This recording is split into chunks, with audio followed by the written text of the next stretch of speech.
Andrew Jeune here with your Asian racing review, looking back on plenty this week, including Romantic Warrior's debut in Australia, group racing from Japan, Macau, they're often racing, but for how long?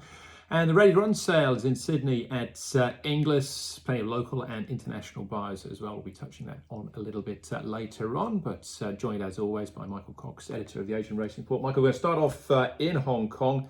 And just turning the clock back to the meeting at Happy Valley on the 4th of October, and Vincent Ho had a great start to the season, won a race, with dead heated in actual fact, but still managed to pick up a 10-meeting ban in the process. Yeah, ban for not riding the horse out to the line to the satisfaction of stewards, and a heavy penalty, 10 meetings. It shocked a lot of overseas observers of Hong Kong racing, and the footage we put on our social media channels certainly generated a lot of heated discussion and criticism of the call.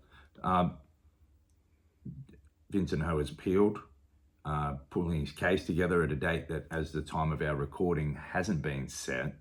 We'll talk about what his case could be in support of a reduction in penalty, which is what the appeal is. He's not appealing the charge itself, he's appealing the severity. A lot of people not even sort of saying it indecipherable. You'll see there on the replay, he's the horse on the inside, yellow silks.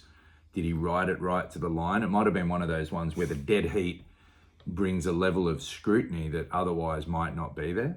You know, they might be saying, well, if it's a dead heat, any amount of any more effort would have resulted in him winning the race. Also, watching that shutter cam footage 10 times might make you see things that aren't there on first glimpse. It was a real shock to most observers who watched it in real time to think that he didn't ride it to the line, but the horse was finishing so well. In fact, finishing better than the horse he dead heated with. He's riding a more upright style than his rival jockey there, Angus Chong. Look, my only comment on it would be to say, if he has sat up, it's very close to the line. Did it make a difference? Well, that isn't what the rule says. It's important to point out. The obligations are on the jockey to ride right to the line. And if you're saying he didn't, well, all I would say is that the stewards have set a very high bar or a high benchmark for what constitutes riding to the line. So the other part to that is that in Hong Kong, the biggest betting pools are the Quinella and the Quinella Place, which is known as the Duet in Australia. That's the second biggest pool. Any two placings, first, second, third, and first and third. So actually the placing of most consequence for betting purposes is second and third, and then third and fourth. So Vincent's won the race. He hasn't affected the Quinella pool. He hasn't affected the Quinella Place pool.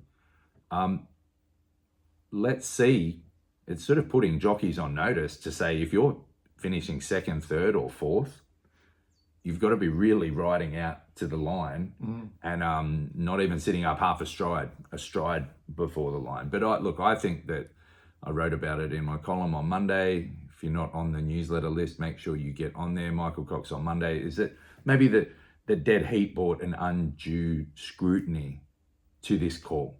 That they found something there and maybe this is under notice from the stewards. Maybe there's some sort of crackdown.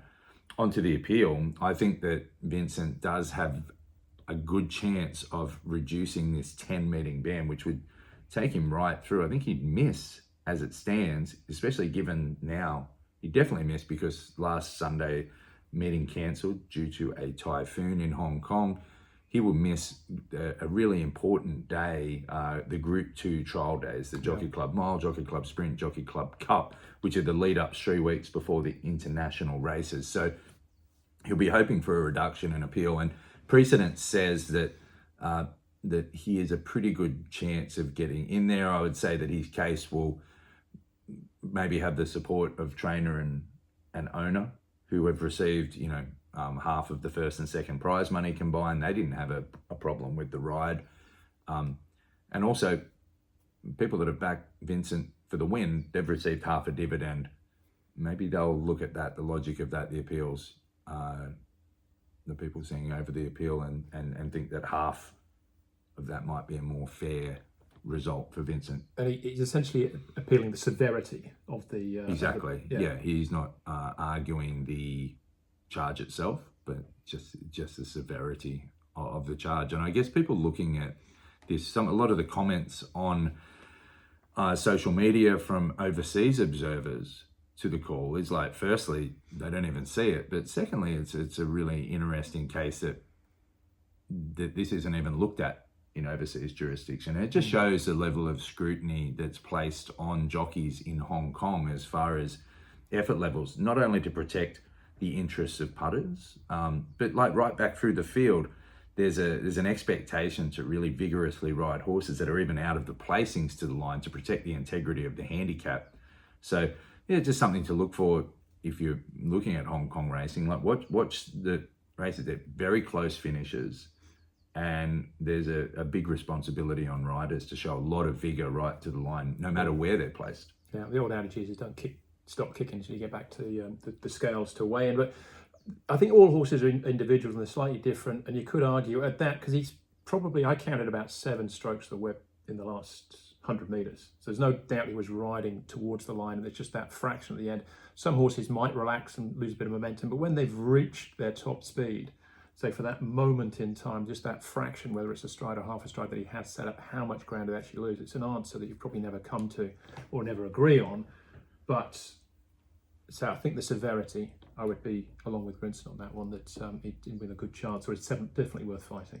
Yeah, absolutely. And I guess a lot of this is about perception rather than how well, the argument isn't about how well the horse was traveling for him or his methods coming to the line. But what I would say is, let's hope that this type of scrutiny doesn't result in, there needs to be room for different styles. There's different ways to get, there's different styles of jockeys. Yeah. We think back to Gerald Mosse, or you compare some of the contemporary jockeys, Ryan Moore, Hugh Bowman v. Zach Purton. You're seeing a different style, both effective, but and both adjusting to the individual horses. They're all different too. So let's hope that the scrutiny placed on the jockeys doesn't result in this sort of cookie cutter style of saying horses just belted each stride to the line. And that's the other part of the argument. This is going to open up scrutiny on Hong Kong racing, because a lot of the comments, it's brought Hong Kong racing into focus. Anytime someone gets a lengthy ban for a running and handling type charge, there's going to be a lot of discussion around it.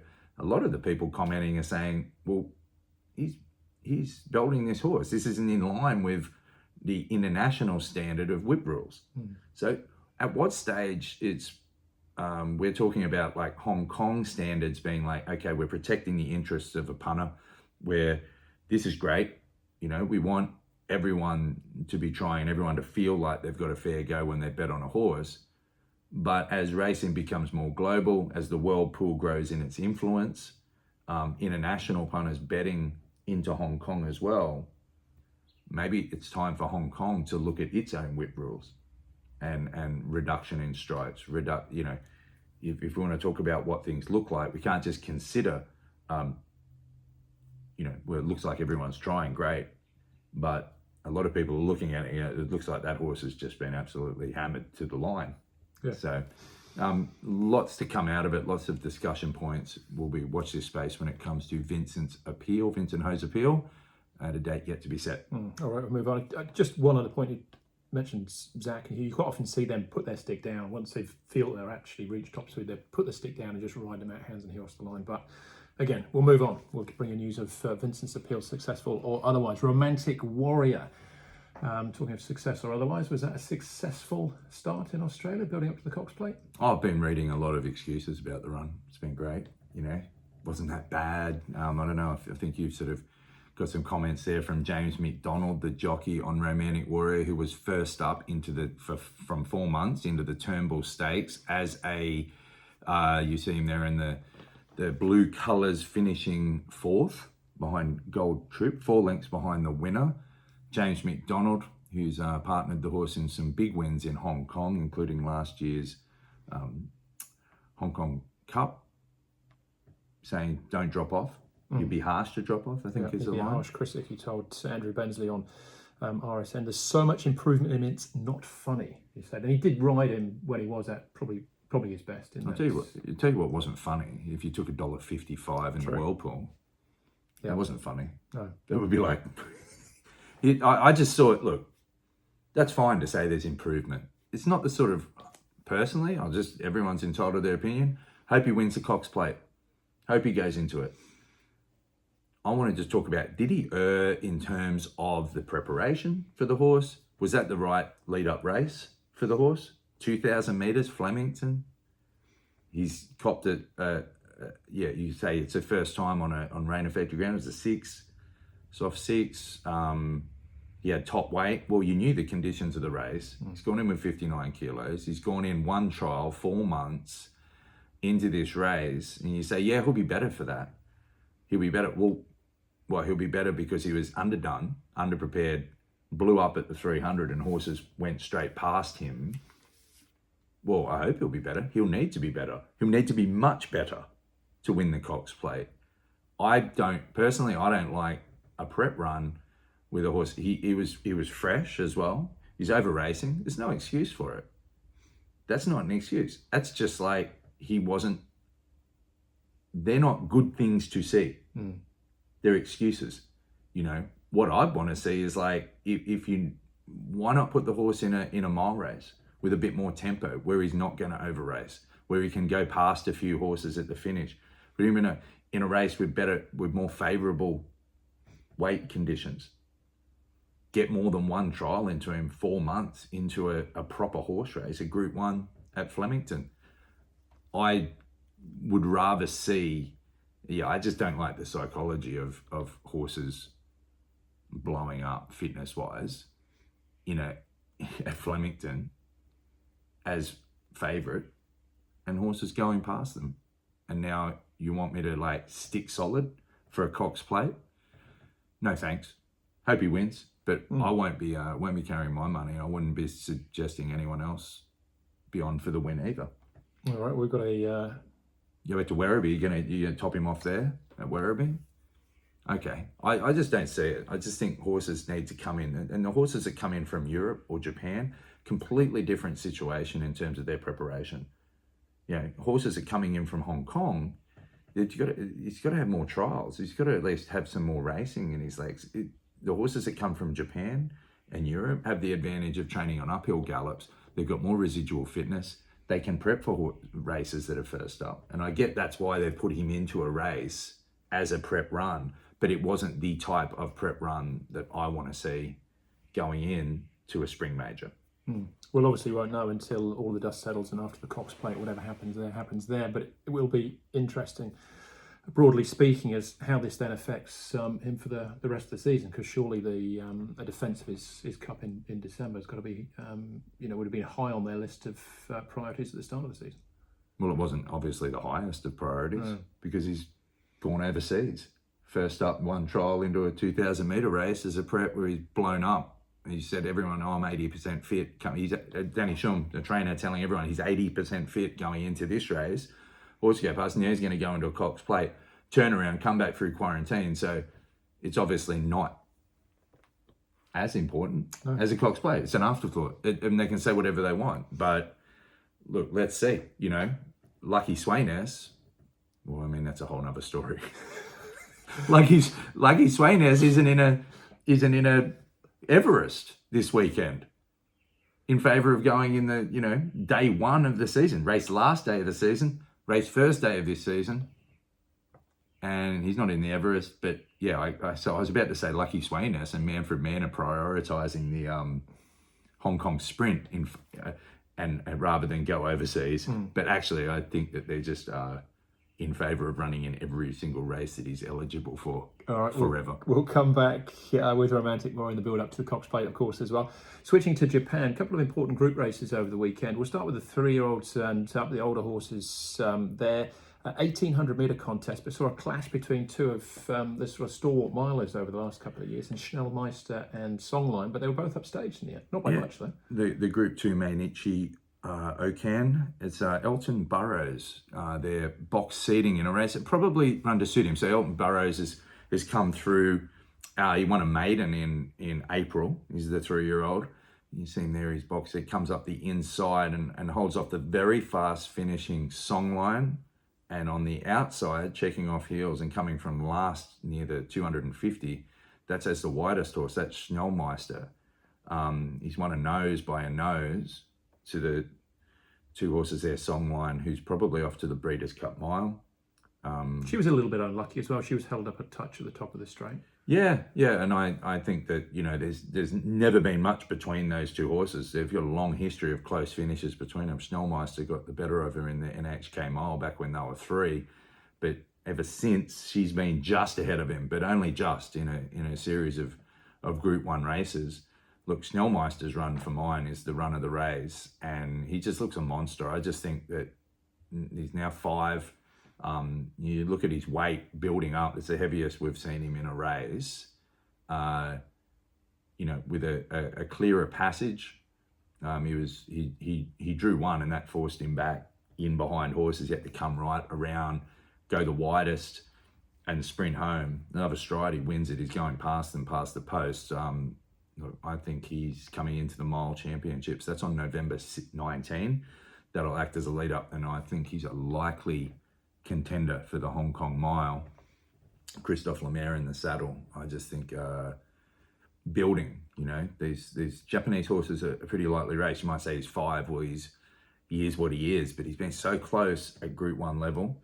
I think coming back, he might be coming back a better, bigger, stronger horse. So big watch on the Mile Championships for Schnell Meister. And of course, look, the winner's won. He's done what he needed to do, taken a position, made the most of his situation, and held on. A horse with upside, 4 in a row now, and that's some sort of clash there at Kyoto. Yeah, he's getting a couple of kilos off the 2 horses finished behind him, but he'll be a horse, you know, going into his 4-year-old season and beyond. We might be talking about it in terms of the bigger Grade 1 contest. The 2-year-olds on the programme in the Saudi Arabia Royal Cup Group 3 contest here again. Well, over the 1,600 metres, 3 fancied runners. The odds-on favourite runs second. It was the bigger of the 3 fancied horses, Gonbade Qabus, which most people obviously know is a historical monument in Iran, but it was news to me, came out on top. Yeah, I've replayed it, sort of dig into and watch as we get to the Group 1 races coming through the next period. There's a lot of great Group 1 races in Japan starting this weekend. Liberty Island coming back for the third of the 3-year-old Triple Crown. But then after that, in December, we see the Group 1 races for the 2-year-olds. Fascinating time of the year, and this is a race that you really want to get in and pour over the replay if you're a student of the form there. Interesting, just little tidbit there for the first 3 across the line, all ridden by Damian Lane in their newcomer wins. He ran 6 newcomer wins during his stint, but of course Damian Lane won't be back on them, at least in Japan, for a while yet. His demerit points for suspensions have ruled him out of a stint this year. He'll be able to return late next year, I think it is. But a lot of great jockeys about to hit town, and they'll be Joe Moreira, Ryan Moore, Holly Doyle, Tom Marquardt. They'll be all having a good read through this or watching that particular replay of the 2-year-old race many times over, for those who will be staying back into December and trying to latch on to the next young star of Japanese racing. Okay, so a big few weeks coming up in Japan. What about Macau? They've probably got an important few weeks ahead of them as well. Racing is back, but in what shape and for how long? Well, 5 races per meeting for a couple of meetings. We've got another one coming up. Worrying signs in Macau. No news, and no news is bad news in Macau, I think. You know, there's a lot of people working behind the scenes in the hope that they can salvage something there, but the main points are we're back racing, but a few of them, there's no English language coverage, track work reports, things that are around that support the racing there have sort of disappeared from the scene. And look, even officials unable to really give solid information about the future of racing there. We saw a couple of Macau buyers. We'll get to the Ready2Race Sale that was in Sydney this week. There were a couple of Macau buyers there. Joe Lau, one of them, MC Tam. What are they buying for? Is this Singapore all over again? You know, there's some worrying signs with regards to Macau. Our chief journalist, David Morgan, and I were hitting the phones trying to find out what we can. Keep your eye out on the site for updates. We'll do our best to try to report there. And unfortunately, sometimes our reporting it's the participants in the jurisdiction. And I guess that's where, you know, there's some similarities with what happened in Macau, where you've got a government clearly, officials and people, holding the future of racing in their hands, but really they're holding the future of people's livelihoods in their hands. And it would be great to see some better communication and some more information and transparency out of them so we approach some pretty key dates. I think December 31 has been notified, but the thing is, with such few races, the key is, can horses start to be imported into Macau? Until that happens, then the future of the racing is in peril, no matter what they want to do. Broadly speaking, from the outside looking, it does look like Macau itself might be approaching a bit of a boom period. They're heavily marketing it as a tourist destination. Obviously, it's a gambling hub as well. But if they're not behind racing, then it will literally just die on the vine. And that's the cry from some participants and fans and advocates of racing in Macau. Like, as one person said to me off the record, was, fancy having a racetrack in the gambling center of the world, and not being able to make it work. And that's the sad thing about Macau, is that, investment, proactive approach, advocacy to government, if you had these things, Macau racing should work. It should.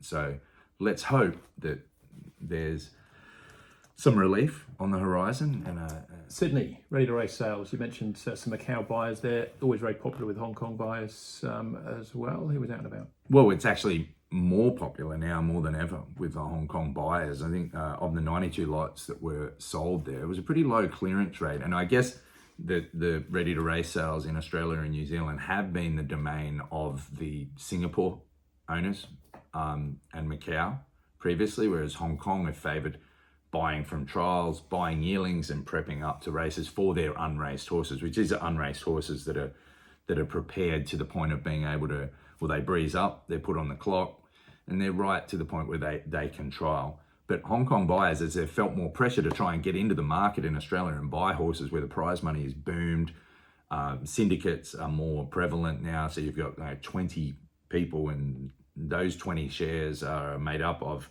different people. It's really hard to get horses that are already being purchased as yearlings. So this is a way that Hong Kong owners can fill that permit, and Hong Kong Jockey Club itself really feeling like the officials there feeling like they're about 100 horses short of where they want to be in terms of filling up field size, and that's taking a hit on turnover. We've got an 88 meeting schedule now, and turnover has been down, and it's because field sizes are down, and because it's so hard to fill those permits, they're pushing for them. And yesterday we saw at Warwick Farm at the Inglis Sales Complex some really aggressive bidding from the Hong Kong buyers. So yeah, Willie Long, the agent there, he's an agent for about half a dozen Hong Kong trainers, and he was there out in force. He bought the top lot from Blake Ryan Racing, who's a established pinhooker and of yearlings and a Ready2Race guy, specialist, a capitalist for 400,000. Also good to see Michael Chang there with one of the top lots, lot 32. He Willie Long buying for Michael Chang 350,000 for that lot. Michael Chang really resurgent, coming up, I think nearly 40 horses in his stable now after narrowly avoiding the end of his career last season. He was really facing an uphill battle midway through last season, looking like he was going to receive a third strike under the performance criteria, and his career will be ended. But really strong back end to last season. The owner of Ching, one of Michael's standout performers from last season, forking out 350,000 for a horse there. And I Am Invincible. And I think what we'll look forward to is these ready to race at Inglis has been the domain of Singapore and Macau, but we're going to see Hong Kong owners, as they look for more options. It's hard to buy horses out of trials now. We see trial winners now reportedly going for like 400,000 there. This is a way to get in, see what you're going to get, and then next month in New Zealand, November 16 and 17, the Ready to Run sale there. There's going to be a massive representation of Hong Kong owners there. I think that the Hong Kong Jockey Club itself is organised for 30 or 40 permit holders to head over there to Karaka and peruse what's on offer. So yeah, I think this is a way in for Hong Kong owners, and yeah, expect to read more about that on the site in the coming weeks. We really want to look at like what goes into it, because it is not just a bloodstock story. When you start talking about the difficulties Hong Kong owners face in trying to secure horses, it becomes a betting issue as well. Field sizes equals turnover, equals prize money, funding. These things don't operate in isolation. So some really interesting trends there at the sales. All right. Okay. You mentioned Macau being on the site this week. But anything other stories to particularly look out for on your column as well? Yeah. I mean, I'm going to have to write the story, so I don't want to promise too much. I have a bad habit of that, saying, yeah, there's going to be this and there's going to be that. What I hope to do is write some really good profiles. We've done some great interviews, and caught up with Willie Long, who was the buyer of, I think, 8 or 9 lots. Actually, when I interviewed him, he didn't know how many lots he bought. He was sitting at a table with Michael Chang, Mi Choi, Jimmy Ting, Francis Loy at his table. He's the center of it. So it was really great. Willie Long is a name that you see in the sales catalogs and the sales results. So I had a great chat with Willie Long, his history, how he came to be a bloodstock agent and one of the most influential figures that probably operates in the background of Hong Kong racing. But yeah, really buying horses and putting his hand up and signing for these yearlings and 2-year-olds yesterday. So we've got Willie Long, and looking from David Morgan with this tremendous period of racing coming up in Japan, a lot of Group 1 racing, and David Morgan, our chief journalist, previewing the 6 weeks to 8 weeks ahead, what to expect for the rest of the year from Japan. All right, covered a fair bit of ground there, and plenty to look forward to as well. Thanks, of course. We'll catch up soon. Thanks. All right, like and subscribe. Keep following us on all the major social channels as well, and tuning in for more from Asian Racing Review.